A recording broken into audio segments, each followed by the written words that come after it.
We actually identify that product with a really high rate. Right. And we're using AI now to fill in the gaps of when something doesn't come in with the label or it's not fully identified, we can then do a visual match against their catalog, which is a much smaller closed data set. Right. And then in the case where they don't have a catalog going back 20 years, then we can fill in the gaps with sort of this visual search.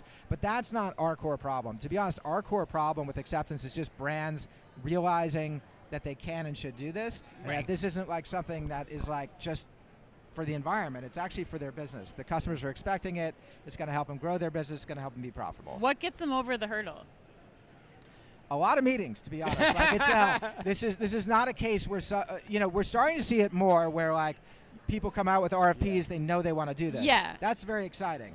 But historically, this business has been sort of hand-to-hand combat, a lot of education, a lot of consultation, a lot of solutions that are sort of the same but a little bit different. Yeah. And so, we are seeing faster deal times, but you will have clients that you're talking to for over a year for sure. Wow. Terry, one thing I want to ask you too is as we follow the space, there's been, there's a lot, like you said, you have a lot of solutions, a lot of ways to approach it. You could be a brand, you could create a standalone site experience for this. You could integrate it within your own site experience.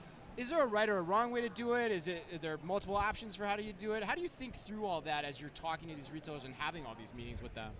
Yeah, I think our point of view is it's okay to have an evolutionary path. Okay. And I think, to me, the evolution ends with integrating it into your full price site in some way so that customers can have a shared cart and shared checkout. I do, and we're seeing that in the market. That's kind of our take too. Yeah, the most aggressive brands are doing that. But that doesn't mean you have to. Okay. And those integrations, if you're on Shopify, they're easier. If you're not, they can be a little harder, but not that hard.